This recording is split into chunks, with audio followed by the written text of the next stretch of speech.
intersection of making art and making money. How do you talk about your work without feeling weird?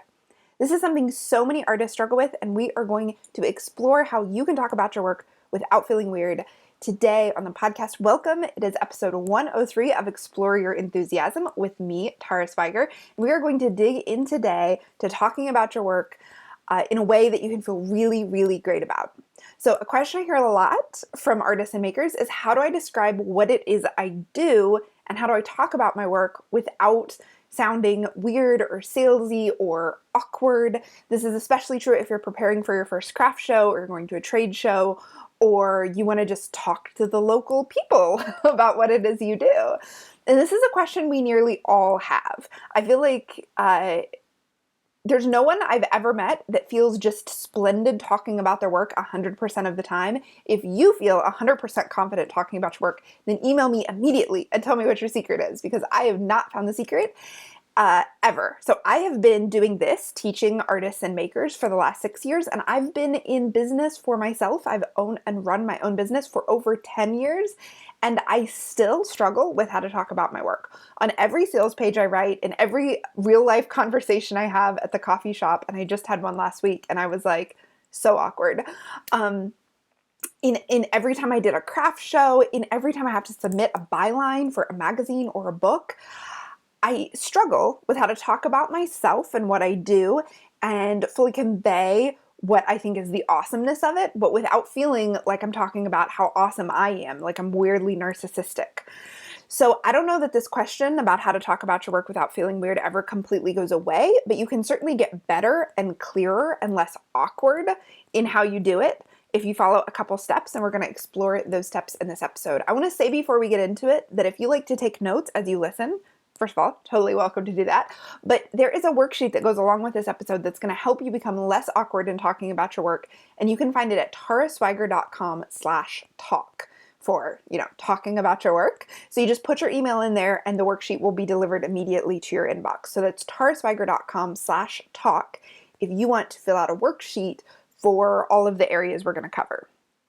So for starters, to begin to talk about your work without feeling too weird, you want to discover what it is that you do that's special. That's the first step. So I often refer to this as your sparkle when I teach, and I've even taught workshops like how to spot your sparkle, because it's the thing that catches your customer's eye. So instead of you thinking about it as your awesomeness, think about it as a sparkle that catches a customer's eye and attracts them to you and to your product. So you got to get crystal clear on this so that you're not being general or vague, but that you're truly standing out from everybody else who does what you do. Now, I want to be clear that people generally are vague about this. And that's why you can't tell one hand dyer from another hand dyer, or one knitwear designer from another knitwear designer, or one artist or graphic artist from another one, because they don't get super clear on the thing that they can do that no one else can do, and then they don't communicate it effectively, which we're going to get to in a minute. But you've really got to get clear on this, what your sparkle is, what you want it to be, what you're comfortable with it being, the thing that you want to do that nobody else wants to do or does do. And that is going to help you stand out from everybody else, and it's going to make it very clear what you talk about. We'll get to the actual talking in a minute, but first you got to know what your sparkle is and uncover it. Now, I've worked with hundreds of makers on coming up with their particular sparkle. I've worked with them online, I've worked with them in person in workshops and seen their faces as they're trying to uncover this. And I have found a very particular, unique sparkle in every single person I've worked with. So I really want you to trust me when I say that you have got it. There is something about your work and that you do that's totally unique. Your job is to uncover it. So do not get tripped up and think, there's nothing special about what I do. There's nothing good about what I do. If you really truly believe that, then you shouldn't be in business. Because if there really is truly nothing special about what you do, then why are you doing it? Why are you trying to offer something to the world if there's nothing special about what you do and how you do it? So you got to uncover it. And there are worksheets in my book, Market Yourself, that help you uncover this. You can find that at taraswiger.com/book. But once you know what makes your thing special, you want to then put it into words that resonate with your customers. So you want to talk about what your customers truly care about. Now, your customers are not you. They're not technicians in the way that you're a technician. If you're a maker or an artist, then you know all of the technical words about the things that you do. Your customers don't, and they don't care. They don't need to learn those words in order to understand what makes your thing valuable. So your job is to translate your sparkle, your work, your specialness into words that are going to make sense to your customers and that your customers actually care about. So it's another step. There's the things that make sense, and then there's the things your customers truly care about. And you're going to learn that over time. You're going to get clearer and clearer about what that is. But you got to pay attention to it, and you got to be aware that that's your job. Your job is to figure out what matters most to your customers about what you make and then translate it into that. So all of your marketing is related to that. So this is not going to be the things that you care about usually. So I talk to so many artists that are like, oh, I work in oils, or I use a special kind of paper, or I work with this kind of fabric. Well, as a person who doesn't do those things but buys those things, I don't know or care what that means. So the things that I care about are like, how long lasting is it? How do I take care of it? Does it look good in my house? I don't care about the things that you care about. And so your job is to translate it into the stuff that I care about. Now you can figure this out by thinking it through, just like honestly giving it some thought. A person who's going to buy X thing, my thing, cares about these aspects of it. And you can also find this out through some digging and some question asking of your current customers. So in episode 42 of the podcast, which you can find at taraswiger.com/podcast42, it walks you through figuring this out for your own business. So once you have thought through what makes it special, you've translated into what your customers care about, then you need to practice. This is really key for not feeling weird talking about your work, is just practice. Doing it over and over, saying it over and over. Describe your work and yourself to your customers, to strangers, to your dog. You just practice. I have a whole blog post about practicing. You can find it at taraswiger.com/practice. And basically what I say there is you got to practice. You got to just keep doing it over and over. It gets so much easier when you've done it a lot. So I have started periscoping several months ago, and I periscope almost every Monday through Friday. And at the beginning of each periscope, I have to describe what I do. And that changes week to week, and also like what my focus is and who I'm talking to.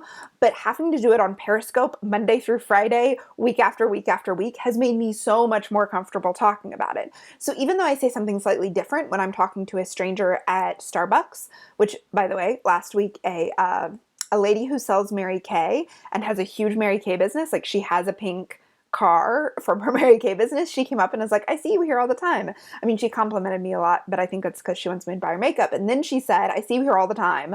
What is it that you do? And I was able to tell her what I did because I've practiced it so much saying it on Periscope. When I teach, I have a much easier time doing the intro now because I've practiced it on Periscope.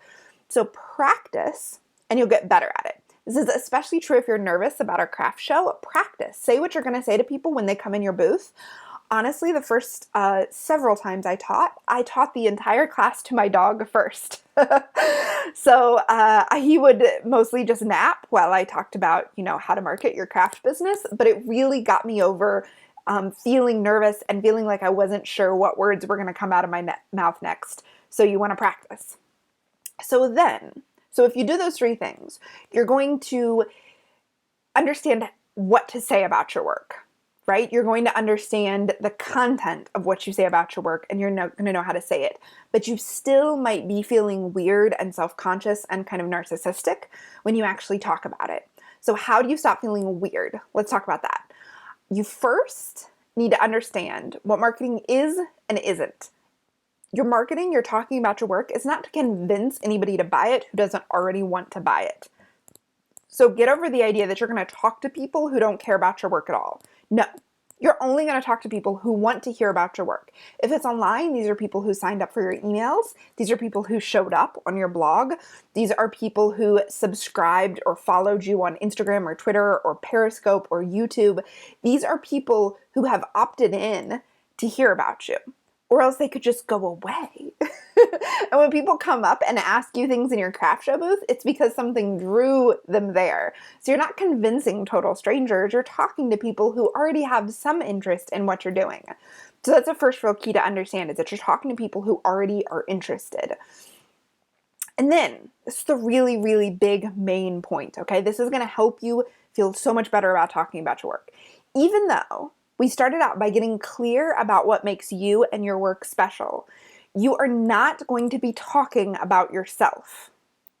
You are not going to be telling people why you're awesome. That's not going to be interesting to anyone who's not your mother, right? So you are not going to talk about what makes you awesome and special. Your marketing is not about how great you are. It's about how great your thing is for the person who buys it and loves it. That is key. So yes, of course it's weird and awkward to talk about yourself, but it's not weird and awkward to talk about how this thing you've made fits into someone else's life if you know that it fits into their life and it makes their life better in some way. So the key to not feeling weird about talking about your work is to realize that it's not about you.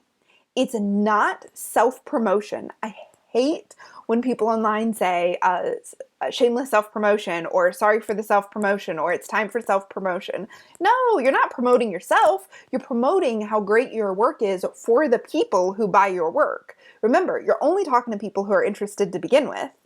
And then you're talking to them about how the thing fits into their life. And you're going to talk about it in a way that lets the people who it's not a good fit for, they just opt out. They stop listening. They go away.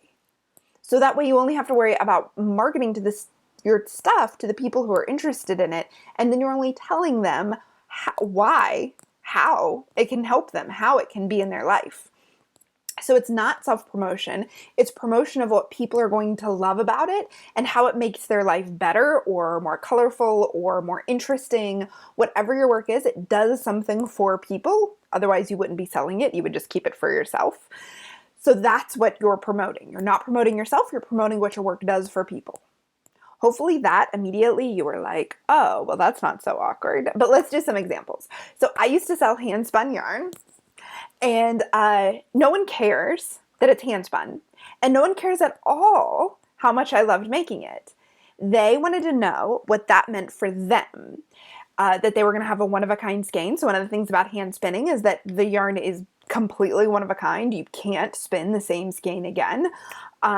And they like to know that buying it was supporting an artist who created personalized yarn for them. So yes, knowing me and knowing about me was helpful in them feeling good about buying it, but only to the degree that it mattered to them that they were supporting an artist. Not just support me because I'm awesome. Support artists because it's the kind of person you want to be. The people cared about the texture and the colors and how it knit up and what they could make with it. And if it was a color that they couldn't find anywhere else. So that was, if I just had to promote that, I didn't have to promote how awesome I am. I just had to promote what the yarn was going to do in their life. So let's do another example that's totally different. So Amy Crook of antemortemarts.com, she's an artist that makes, in her own words, small, strange art and cards. Now, a lot of her cards, especially the ones that I love and I have in my house, are inspired by fandoms like Doctor Who or Sherlock or Cthulhu. I never know if I'm saying that right. People buy it not because that she is a fan, but because they are fans. They buy it to reflect their own fanness and their own fandom in their world. Or they buy her small, strange artwork because it reflects something that is already in them, or they like the way that it makes them feel. That's why people buy art.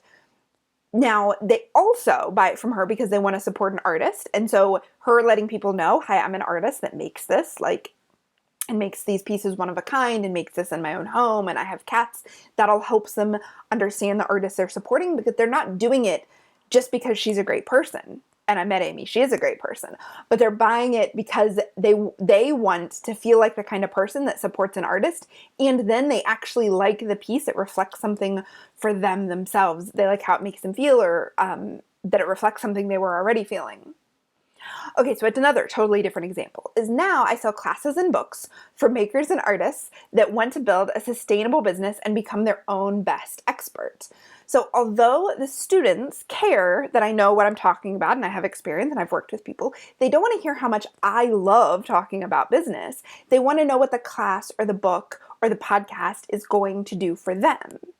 So as I gear up to open up my new class, Craft Your Marketing, I'm not talking about how much I love it, even though I do love it, or how much I enjoyed making it, even though I totally did. Instead, all my marketing around it is focused on talking about why you need a marketing plan and how my class helps you make one. So you see that although you are an integral part of your product, you're not talking about you, you're talking about what your product does for the people. So do you see, hopefully, how that applies to what you're doing right now? Whatever it is that you sell, who you are and your personality is a part of it, and people want to support you because they get to know you. But it doesn't, your marketing messages aren't how great you are. It's how great your product is in their life and what it does for them and how they experience it and what it means to them. So if you focus on you, of course you're going to feel weird talking about it. But if you focus on the person who the thing is going to be great for, you're going to have a much easier time talking to them. Also, you're going to be more in integrity because everybody who's listening to this podcast, all of my listeners and readers and students who I've ever met, there are people that do not want to just sell a thing to just make money and just sell a thing. They have built businesses because they love and have a passion for their craft or their art, and they want to share it with the world out of a sense of love and excitement and joy and enthusiasm. And they really think, at least in some small way, that the thing they make is going to make somebody else's life more colorful, more joyful, more exciting, more enthusiastic. There's something good that they're bringing into the world, and they care about it, and that's why they're building a business. So by focusing your marketing, your messaging, your communication on the things that your product does for the buyer, you're going to feel more in integrity than if you tried to make your marketing message about how shiny and awesome and together and fabulous you are. Because your marketing is now going to line up with your actual purpose for your business. And that's super important. It can be exhausting to talk about your work, to share your work, to put yourself into the world. And so you have to make sure that the way you're doing it is in alignment with who you want to be and what you're bringing into the world, or else you won't be able to keep it up. You won't be able to keep doing it long term. Even if you also want to make lots of money, there's absolutely nothing wrong with that. You have to make sure that your marketing is in alignment with like your deeper core mission of what you're doing in the world in order to keep doing it. Because even after you figure out your marketing plan and you figure out how to talk about your work without feeling weird, you are still going to have to do it day after day after day after year. So I have had a business I've been working on for the last 10 years. That's every day for 10 years. If you feel weird and awkward and bad when you talk about it, you're not going to be able to keep it up for 10 years. And hopefully, I'm almost 34. Hopefully I do this for decades and decades longer. So you have to find a way to do it that's sustainable, like for your own mental health and for your integrity and for what you're trying to bring into the world. That's why you focus on how your product benefits the person who buys it. So I want you guys to now think for a minute right now, how does my thing, the thing I sell, make the life of the buyer better, easier, funner, whatever it is you bring, whether you sell handmade dresses that make people feel beautiful and have confidence, or whether you sell art that connects people to the things they love, or whether you sell knitting patterns that lets people express their own creativity. How does the thing you sell make the person's life better, easier, brighter, funner? What? And then what do you actually bring into their life? What is the thing you're bringing? Are you bringing joy? Are you bringing enthusiasm? Are you bringing color? Are you bringing darkness? Are you bringing comfort? What are you bringing into their life?